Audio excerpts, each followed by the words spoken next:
नमस्कार, बड़ी खबर तेज नजर के साथ मैं हूं आपके साथ दीपाली। हमारे इस खास शो में होंगी 24 घंटे की सभी बड़ी खबरें, पूरे विश्लेषण और रफ्तार के साथ। तो चलिए देखते हैं तेज रफ्तार खबरों का सफर।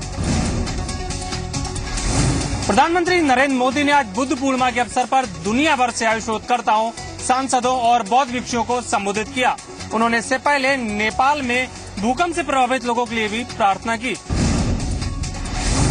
अपने संबोधन की शुरुआत में पीएम मोदी ने कहा कि आज एक खास दिन है, लेकिन हमारा दिल भरा है, मन बोझिल है, क्योंकि एक देश नेपाल जो हमें प्यारा है आज संकट में है।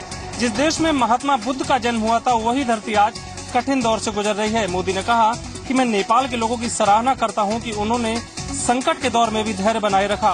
प्रधानमंत्री ने ये भी कहा कि बुद्ध ने मानवता को मानवता का संदेश दिया था और अब उन आदर्शों पर चलने का सही समय आ गया है। यही आदर्श आज नेपाल के आंसू पोंछ सकते हैं और यदि हम युद्ध के मार्ग से छुटकारा पाना चाहते हैं तो ऐसा सिर्फ बुद्ध के मार्ग पर चलकर ही संभव होगा। प्रधानमंत्री मोदी ने सदी को एशिया की सदी बताते हुए कहा कि बुद्ध ने हमेशा विपरीत समय में समाज सुधार की बात कही थी और आज ऐसे समय में बुद्ध के प्रेम के संदेश को लेकर हमें आगे बढ़ना है। अरुण शौरी के बाद बीजेपी के वरिष्ठ नेता मुरली मनोहर जोशी ने मोदी सरकार की नीतियों पर इशारों ही इशारों में सवाल खड़े किए हैं। मुरली मनोहर जोशी ने कहा है कि स्मार्ट सिटी बनाने से पहले आधारभूत संरचना को मजबूत करना जरूरी है। जोशी वाराणसी में बीएचयू के एक कार्यक्रम में हिस्सा लेने पहुंचे थे। उन्होंने पीएम मोदी के स्मार्ट सिटी प्रोजेक्ट पर इशारों ही इशारों में निशाना साधते हुए कहा कि क्योटो के तर्ज पर काशी का विकास करने से पहले हमें अपने संसाधनों और जरूरतों का ध्यान रखना जरूरी है। अक्सर क्योटो टोक्यो की बात करते हैं, टोक्यो जाइए तो सड़कों के ऊपर रेफ्रिजरेटर लोग लग जाते हैं, खराब हो गया, कोई आएगा उठा के ले जाएगा, कहाँ रखेगा, पूरे के पास। डॉक्टर मुरली मनोहर जोशी वाराणसी से सांसद रह चुके हैं, लेकिन उन्हें इस बार नरेंद्र मोदी के लिए अपनी सीट खाली करनी पड़ी थी। चुनाव के दौरान मुरली मनोहर जोशी ने मोदी लहर पर भी सवाल खड़े किए थे। आम आदमी पार्टी की महिला कार्यकर्ता की शिकायत पर महिला आयोग ने कुमार विश्वास को नोटिस जारी किया है। महिला की शिकायत है कि उसके और कुमार विश्वास के बारे में रिश्तों की अफवाह उड़ाई जा रही है, जबकि कुमार विश्वास इस बात का कोई भी खंडन नहीं कर रहे हैं। महिला ने कुमार विश्वास पर जान से मारने की धमकी देने का आरोप लगाया है।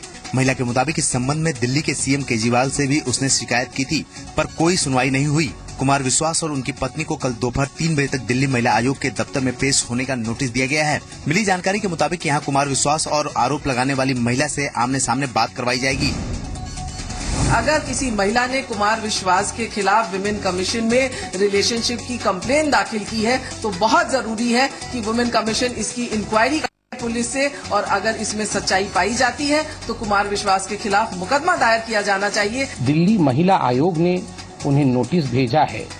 इससे पता चलता है कि कहीं न कहीं आम आदमी पार्टी के अंदर महिलाओं की सुनवाई नहीं होती है। बहुत गंभीर आरोप हैं और ये बहुत अच्छी बात है कि महिला आयोग ने तत्परता से काम किया है। इस मामले को सामने आने के बाद आम आदमी पार्टी की पूर्व नेता साजिया इल्मी और कांग्रेस दोनों ने कुमार विश्वास पर सवाल खड़े किए हैं। यूपी के मुख्यमंत्री अखिलेश यादव और दिल्ली के मुख्यमंत्री अरविंद केजरीवाल के बीच में आज 1 घंटे तक बैठक हुई। दरअसल यूपी और दिल्ली सरकार के बीच में विवाद है संपत्ति को लेकर।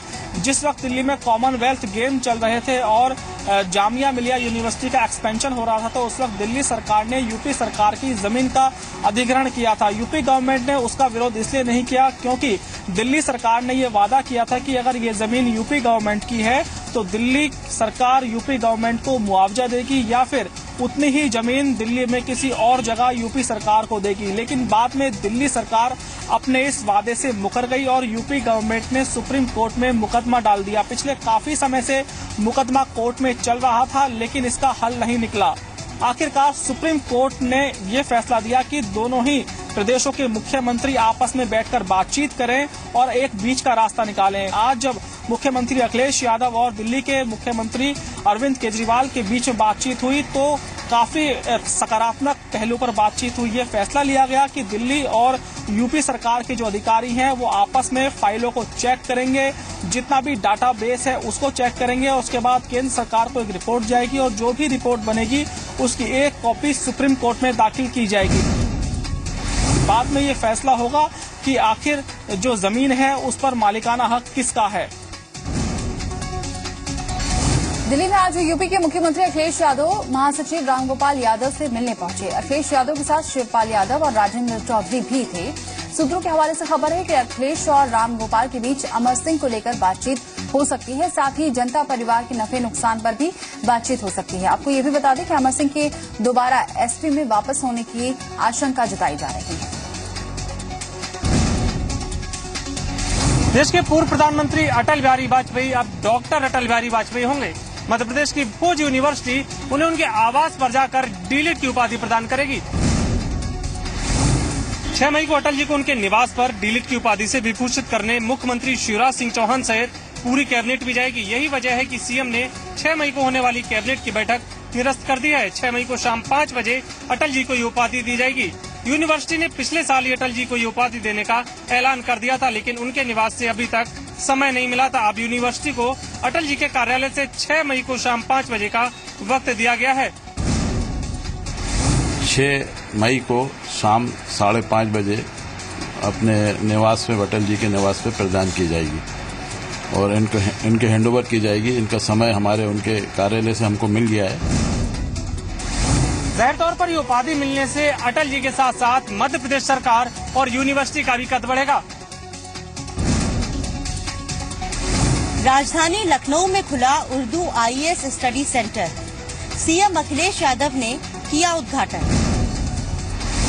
मोहान रोड के पारा में Rafiqul Mulk Mulayam Singh Yadav Urdu IAS study centre की शुरुआत की गई, जिसके जरिए उर्दू प्रेमी और इस भाषा के जानकार युवाओं को आईएएस, आईपीएस और पीसीएस जैसी प्रशासनिक प्रतियोगिताओं के लिए तैयार किया जाएगा। सरकार ने उर्दू के जानकार युवाओं को प्रोत्साहन देने के लिए इस एकेडमी की शुरुआत की है, जहां प्रवेश परीक्षा के जरिए कैंडिडेट्स का चयन कर उन्हें कोचिंग के साथ ही रहने, खाने और पुस्तकालय जैसी सुविधाएं निःशुल्क दी जाएंगी। एक अच्छा स्थान बनना है जहाँ पर पढ़ने लिखने का मौका मिलेगा। कौन सोच सकता है ऐसी बात, क्योंकि जब तक आप उस जगह पर नहीं होंगे, फैसला लेने वाली जगह पर, तब तक बहुत सारे लोग पीछे रह जाएंगे। यूपी सरकार के इस कदम को जहां विपक्ष अल्पसंख्यकों को रिझाने की कवायद बता रहा है, तो वहीं यूपी सरकार का दावा है कि इससे गरीब स्टूडेंट्स को काफी मदद मिलेगी। देश में डॉक्टर्स का काम बड़े खतरे के बीच चल रहा है। इंडियन मेडिकल एसोसिएशन की एक रिपोर्ट के मुताबिक 75% डॉक्टर अपनी सेवाओं के दौरान कभी न कभी किसी न किसी रूप में हिंसा के शिकार हुए हैं। आईएमए की रिपोर्ट के मुताबिक अपनी सेवाओं के दौरान शिकार हुए डॉक्टर्स के मामलों में से 68% हिंसा मरीज के तीमारदारों के द्वारा की जाती है। रिपोर्ट कहती है कि डॉक्टर्स के साथ 50% हिंसा की घटनाएं इमरजेंसी और आईसीयू सेवाओं के दौरान होती है। ये सब तब हो रहा है जब देश के तमाम हिस्सों में मेडिकल प्रोटेक्शन एक्ट लागू है, लेकिन उसका असर न तो अपराधियों और न ही तीमारदारों पर कोई खास पड़ रहा है। उत्तर प्रदेश के डॉक्टर्स का हाल भी बुरा है। हाल ही में इलाहाबाद में एक डॉक्टर की पिटाई के बाद अपराधी गिरफ्तार तो किए गए, लेकिन उन्हें जमानत भी आसानी से मिल गई। अब आईएमए ने उत्तर प्रदेश में 8 मई को हड़ताल का ऐलान किया है। गवर्नमेंट ने प्रोटेक्शन एक्ट भी हमारे लिए बना दिया है, लेकिन अभी मारपीट किया है, घंटों पीटा है डॉक्टर को, उनकी जमानत हो गई। डॉक्टर्स का कहना है कि मेडिकल प्रोटेक्शन एक्ट लागू होने के बावजूद उन्हें खास सुविधा नहीं मिल रही है। उनका कहना है कि प्रशासनिक मशीनरी भी उनके दर्द को नहीं समझती। 2 दिन पहले राहुल गांधी ने बायर से मुलाकात की और कहा कि वो उनकी लड़ाई लड़ेंगे। कल अजय माकन ने भी बायर से मुलाकात की और कहा कि आज जंतर मंतर पर धरना दिया जाएगा, लेकिन आज बायर्स ने धरना देने से मना कर दिया। उन्होंने कहा कि अपनी समस्या का वो राजनीतिकरण नहीं करना चाहते। नोएडा के सेक्टर 61 में अजय माकन ने कल बायर से मुलाकात की और कहा कि जंतर मंतर पर सरकार के खिलाफ धरना दिया जाएगा, ताकि जो आने वाला बिल है उसमें सही तरीके से संशोधन किया जा सके। लेकिन बायर्स ने इस बात से इनकार कर दिया। उन्होंने कहा कि हम अपनी समस्या का राजनीतिकरण नहीं करना चाहते। निफोआ ने जंतर मंतर पर धरना देने से मना कर दिया, जिसके बाद यहाँ पे बहुत कम संख्या में बायर्स आए और यही कारण था कि कांग्रेस की तरफ से भी कोई नेता नहीं आया। अजय माकन 5 मिनट के लिए जरूर आए, लेकिन आते ही वो यहाँ से चले गए। हमने कांग्रेस से भी एक ही रिक्वेस्ट पहले दिन करी थी, हमने राहुल जी से भी ये रिक्वेस्ट करी थी। हम ये नहीं चाहते किसी भी तरह इस इशू को पॉलिटिसाइज करा जाए। बायस की समस्या के माध्यम से राहुल गांधी अपनी सियासी जमीन तैयार करना चाहते हैं, तो वहीं बायस अपनी समस्या का सियासीकरण करने से बचना चाहता है। यही कारण था कि आज जंतर मंतर पे बायस एसोसिएशन धरना देने के लिए नहीं आया। वाराणसी के घाटों की सांस्कृतिक पहचान बताने वाले छतरियों को बनाने वाले अब खात्मे के कगार पर हैं। 7 पीढ़ियों से गंगा घाट की छतरियां बनाने वाले गुलाबचंद के जीवन में अच्छे दिन आएंगे या नहीं, उन्हें नहीं पता। परिवार तंगहाली में है और बेटी को कैंसर है। कैसे मुसीबत से बाहर निकलेगा ये परिवार, नहीं पता। छतरियों के निर्माण में आने वाली लागत के अनुरूप इसको बेचने के बाद उतना पैसा नहीं मिलता, लिहाजा कारीगर ये काम छोड़ते जा रहे हैं। गुलाबचंद का अकेला परिवार अब इस काम को करने वाला रह गया है। एक तो ये बहुत दिनों से अपने कारोबार छाते जैसे घाट के पहचान में बड़ी योगदान है इस परिवार की, पीढ़ियों से करते चले आ रहे हैं, लेकिन आर्थिक स्थिति से इस कदर गुजर रहे कि आज घर में इनकी जो बीमारी पड़ी है उसका इलाज भी ये लोग नहीं करा पा रहे हैं। कैंसर से जूझती बेटी और तंगहाल परिवार को अब प्रधानमंत्री से आस है कि अब उनके जीवन में अच्छे दिन आएंगे भी या नहीं। ललितपुर की कचहरी परिसर में 2 पुलिसकर्मियों सहित 3 सरकारी कर्मचारियों को जुआ खेलते हुए गिरफ्तार किया गया है। कोतवाली पुलिस को पिछले कई दिनों से कचहरी परिसर में असामाजिक तत्वों के जुआ खेलने की शिकायत मिल रही थी। पुलिस ने छापा मारा तो वहां पुलिस के ही 2 जवान जुआ खेलते पाए गए। इनके पास से 1,05,000 रुपए और 7 मोबाइल फोन बरामद हुए हैं। बताया जा रहा है कि पकड़े गए पुलिसकर्मियों में एक गिरार थाने में तैनात है, जबकि दूसरा आरोपी RI का फॉलोवर है। फिलहाल पुलिस आरोपियों से पूछताछ कर रही है। इसमें पुलिस कर्मचारी भी है, एक सिपाही है और एक फॉलोअर है और 2 और है सरकारी कर्मचारी, कृषि विभाग में है, एक वन विभाग में है और एक पब्लिक का है और 2 लोग भाग हुए हैं। अब सवाल खड़ा होता है कि जब वर्दी वाले ही ऐसे असामाजिक कार्यों में लिप्त पाए जाएंगे तो अपराध पर नकेल कौन कसेगा? कानून व्यवस्था तो ऐसे फिर राम भरोसे ही रहेगी। झांसी में किसान पर पेट्रोल डालकर उसे जिंदा जलाने के मामले में अभी तक कोई गिरफ्तारी नहीं हो पाई है। मामला थाना समतर इलाके की नई बस्ती हरिपुरा का है। यहाँ पेड़ काटने के विवाद में दबंगों ने ग्रामीण को जिंदा जलाने की कोशिश की। फिलहाल गंभीर रूप से झुलसे ग्रामीण को झांसी मेडिकल कॉलेज में भर्ती कराया गया है। बताया जा रहा है कि वो 80% जल चुका है। पीड़ित के मुताबिक उसने कुछ समय पहले जमीन बेची थी, लेकिन तय हुआ था कि पेड़ों पर उसका स्वामित्व होगा, लेकिन दबंगों ने पेड़ काटना शुरू कर दिया। मना करने पर दबंगों ने पहले पीड़ित को पेड़ से बांध दिया, इसके बाद पेट्रोल डालकर आग के हवाले कर दिया। मारा है वाह बेटा ने, बिरिया काट ली थी, हमने रोकन गए तो उन्होंने मारा और तेल फेंक दिया, एक ने वहाँ से फेंक दी। वो पेड़ काट रहे थे, हमारे पिताजी ने मना किया तो उन्होंने मारा, फिर उसके बाद आग लगा दिया पेट्रोल डाल के। पीड़ित ने ब्रज बिहारी व्यास और उसके बेटे के खिलाफ थाने में तहरीर दी है। अब देखना होगा ये कि आखिरकार पुलिस इस मामले में क्या कार्रवाई करती है। कौशाम्बी में लापता स्कूली छात्र का शव सिराथू तहसील के पावर हाउस में मिला है, जिसके बाद मृतक के परिजनों ने जमकर हंगामा काटा है। आपको बता दें कि तैबापुर गांव का रहने वाला मंजीत स्कूल से ही लापता हो गया था, जिसके बाद परिजनों ने पुलिस को सूचना दी, लेकिन कोई कार्रवाई नहीं हुई। बाद में छात्र का शव मिला, जिसके बाद छात्र के परिजनों ने पुलिस पर लापरवाही का आरोप लगाते हुए मंजनपुर थाने की सौरई बाजार सड़क को जाम कर दिया। स्थानीय लोगों की नाराजगी की जानकारी होते ही स्थानीय भाजपा सांसद विनोद सोनकर भी मौके पर पहुंचे और पुलिस प्रशासन की कार्यशैली पर सवाल उठाए। DRP सिराथू ने इसका जो है पंचायतनामा भर के पोस्टमार्टम कराया है। परिजनों का आरोप है कि उनकी जो है बच्चे की हत्या कर दी गई है। इस संबंध में थाना मंजनपुर में 302 का पंजीकृत करके बेचना की। पुलिस के ढीले रवैये के चलते एक मासूम को अपनी जान गंवानी पड़ी। अब देखना होगा कि इस पूरे मामले में प्रशासन क्या कार्रवाई करता है। कानपुर में दबंगों ने RTO के ड्राइवर को बेल्ट से जमकर पीटा। ड्राइवर का कसूर इतना था कि उसकी लाल बत्ती वाली RTO की गाड़ी दबंगों की कार से मामूली टक्कर हो गई थी। मामला स्वरूपनगर थाना क्षेत्र का है। नरेंद्र मोहन सेतु के पास RTO की गाड़ी एक सेंट्रो कार से छू गई, जिसके बाद कार सवार 2 युवकों ने ड्राइवर को नवीन मार्केट के पास ले जाकर जमकर पीटा। RTO VK सोनकिया ने जब ड्राइवर से फोन से मारपीट करने वाले युवकों से बात की तो उन्होंने खुद को एसपी विधायक इरफान सोलंकी का भाई बताया। आरटीओ ने एडीएम सिटी को घटना की पूरी जानकारी दे दी है। पुलिस के पहुंचने तक आरोपी ड्राइवर को छोड़कर फरार हो गए थे। इधर विधायक इरफान सोलंकी कहना है शादाब नाम का उसका कोई भाई नहीं है। आरटीओ की तहरीर पर स्वरूपनगर थाना पुलिस में अज्ञात लोगों के खिलाफ केस दर्ज कर कार्रवाई शुरू कर दी गई है। हल्की से टक्कर लगी, उसके बाद हम चले गए मिठास के पास, वो हो गया हमको और हमारी गाड़ी नहीं तो हमारी उसकी गाड़ी में बैठा लिया। उसके बाद बहुत मारा है। अब देखना यह है कि स्वरूपनगर पुलिस कब दबंगों के खिलाफ कार्रवाई कर पाती है। पीलीभीत में गरीबी और सूदखोरी से तंग आकर एक महिला ने अपने 3 बच्चों के साथ जहर खाकर खुदकुशी करने की कोशिश की। चारों को जिला अस्पताल में भर्ती करवाया गया है, जहां सभी की हालत नाजुक बनी हुई है। बताया जा रहा है कि सदर कोतवाली इलाके में रहने वाले नासिर की आर्थिक हालत काफी खराब चल रही है और सूदखोर लगातार उसके घर वालों को परेशान कर रहे थे। इसी के चलते नासिर की पत्नी ने बच्चों के साथ खुदकुशी की कोशिश की। कुछ तंगी हालात थी, कर्जा लिया था, लोगों का कर्जा है। किससे लिया था कर्जा? महबूब भाई है, पीसी चलाते हैं, वो 4-5 साल से कर्जा है उनका। इतना मैंने दे भी दिया, फिर भी मेरे ऊपर 1.5 लाख रुपया है उनका और मैं दे नहीं पाया हूँ उनसे। मैंने कहा था मैं 2-2 हज़ार रुपये महीना करके देता रहूँगा, लेकिन फिर भी वो नहीं अपने घर पे आते थे। घर वाले ने मैं था भी नहीं घर पे। क्या हो गया फिर?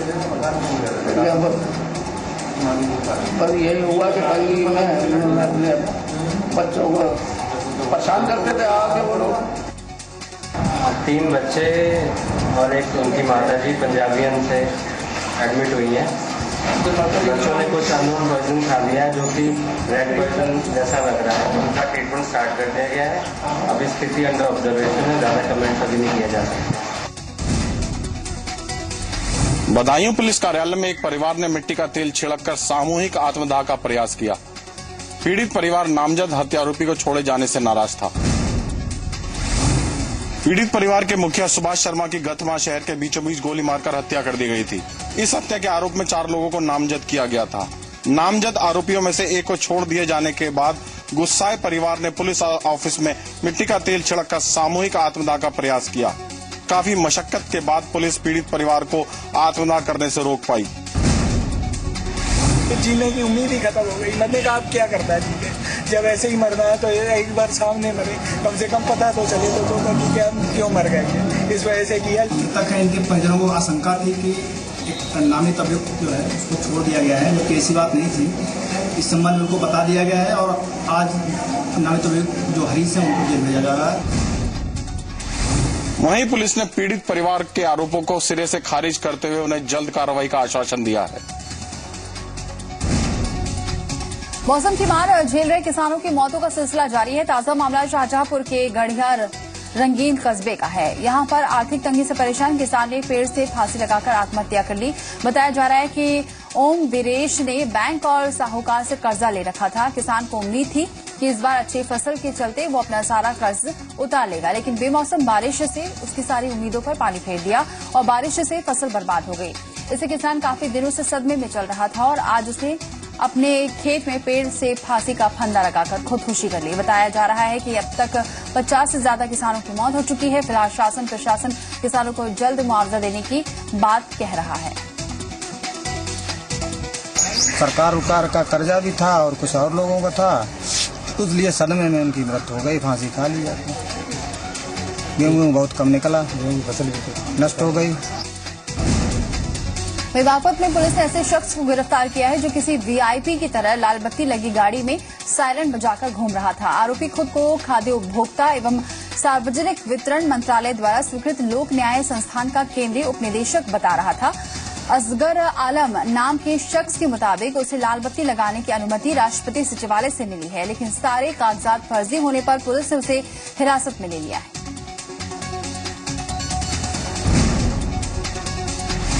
रायबरेली में एक बार फिर से कचहरी के लॉकअप में कैदियों के साथ मारपीट का मामला सामने आया है। लॉकअप में हुई मारपीट में कई कैदी घायल हो गए हैं। मारपीट से नाराज कैदियों ने जमकर बवाल काटा। कैदियों ने मारपीट का आरोप पुलिस वालों पर लगाया है। कैदियों का आरोप है कि सादी वर्दी में आए पुलिस वाले उन्हें लॉकअप में जमकर पीटा है। साथ ही पुलिस वाले पैसों की खातिर जेल में बंद कैदियों को मोबाइल फोन और दूसरे सामान मुहैया कराते हैं और जो फसाद की वजह बन रहे हैं। आपको बता दें कि इससे पहले 28 अप्रैल को रायबरेली की दीवानी कचहरी में कैदियों के साथ मारपीट हुई थी। फिलहाल कैदियों के साथ मारपीट के ताजा मामले में खासा बवाल हो रहा है। कैदियों की सुरक्षा को लेकर कई सवाल उठ रहे हैं।